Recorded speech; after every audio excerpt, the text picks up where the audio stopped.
Wow, we've been covering Asia a lot lately. But that's fine, Asia's awesome. Instead of looking at a country, we're going to be looking at a culture. A very significant part of the country of Japan. One that has gained international undying popularity. That is, anime.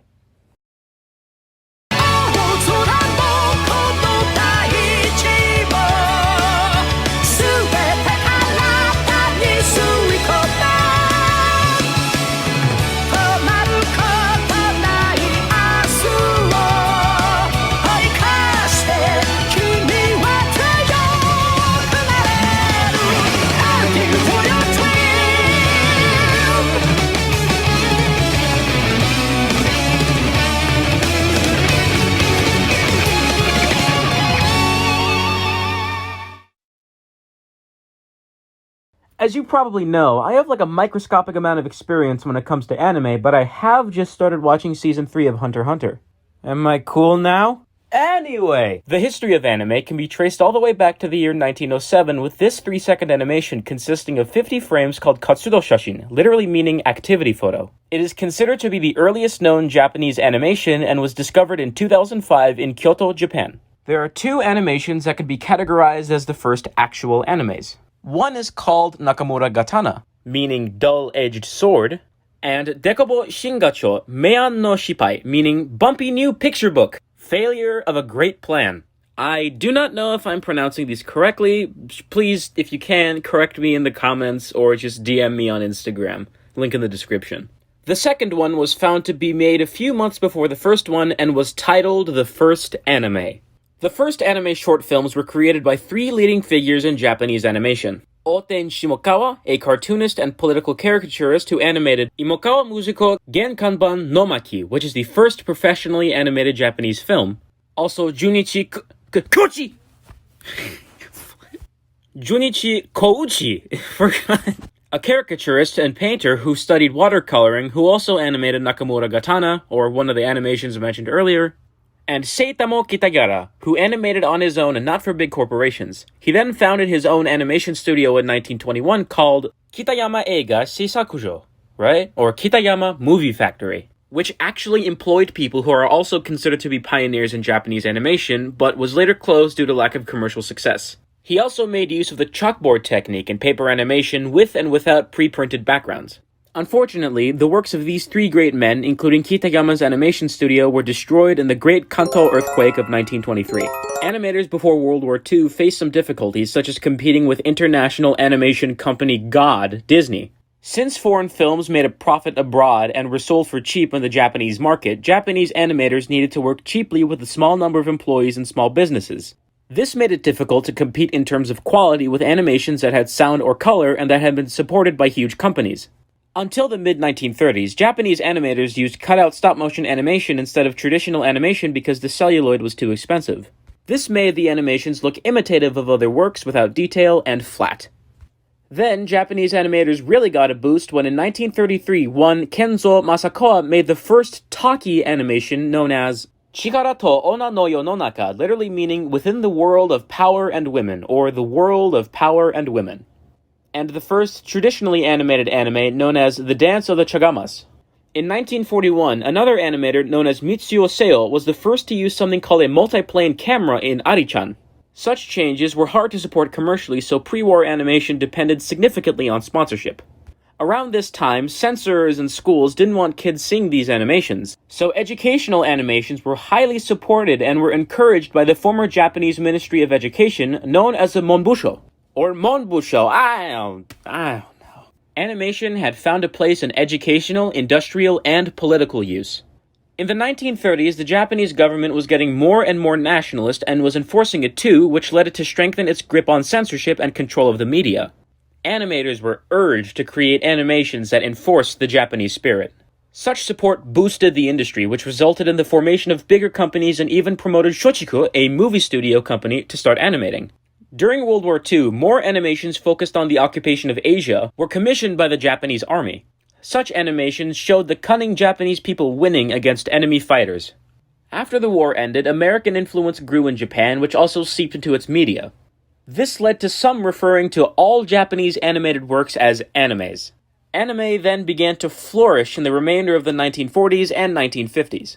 In the late 40s and 50s, anime studios began popping up all over Japan, such as Japan Animated Films, who would later rename to, I guess, Toei Animation, who would come to produce such huge shows such as Sailor Moon, Dragon Ball, Digimon, and One Piece.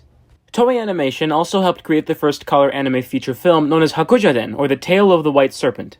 It was released in the United States in 1961. After the film's success, Toei Animation began producing feature-length films every year. One thing that distinguished Toei Animation's style was the fact that it was emphasized with each animator bringing their own ideas into the production.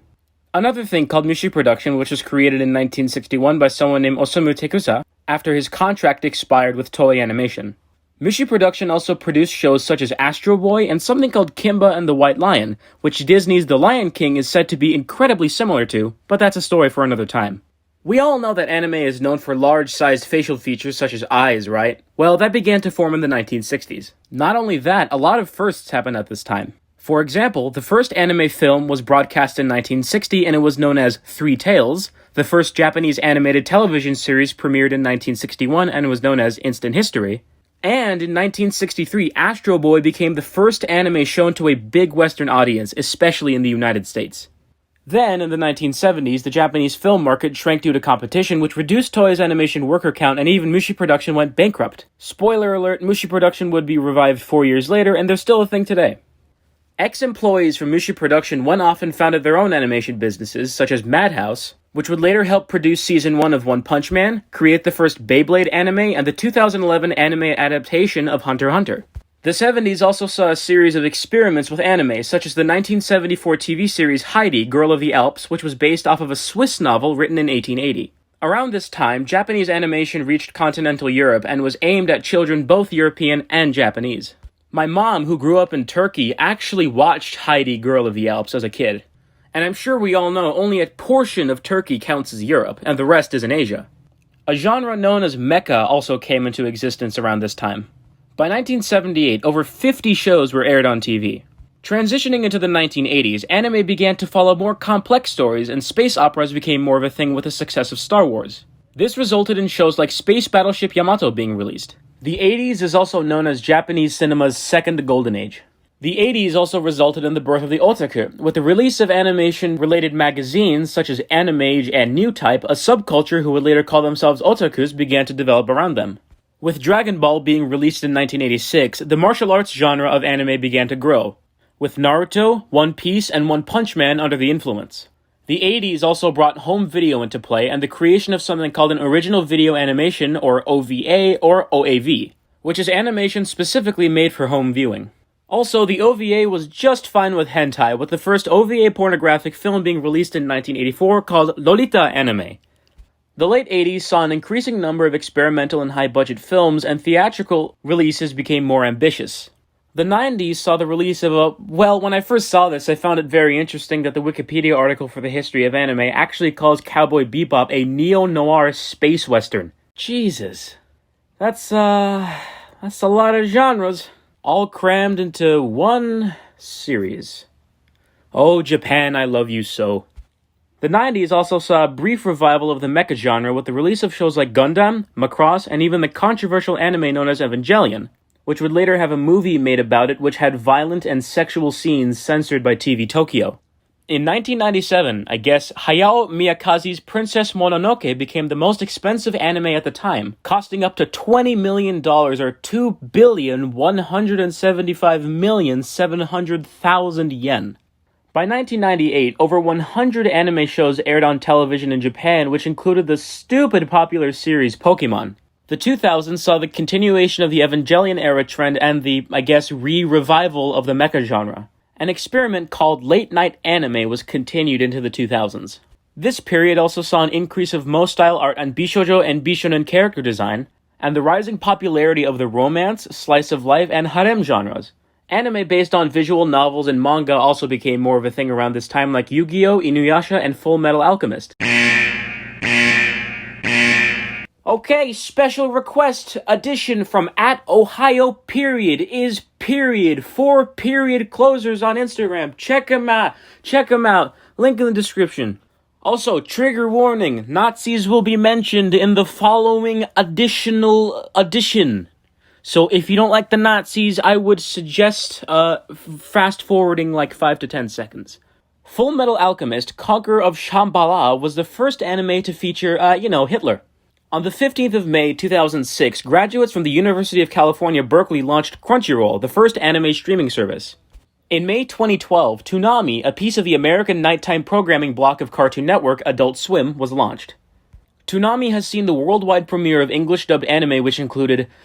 Okay, here goes. Attack on Titan, Sword Art Online, JoJo's Bizarre Adventure, Space Dandy, Kill la Kill, Hunter x Hunter, and One Punch Man.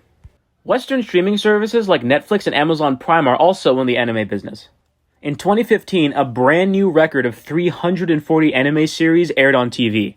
In 2020, Demon Slayer, Kimetsu no Yaiba, the movie, Mugen Train, what a long name, I know, became the highest-grossing anime film of all time. And with that, we have just covered a little over 100 years of the wonder and Japanese gift to the world that is anime.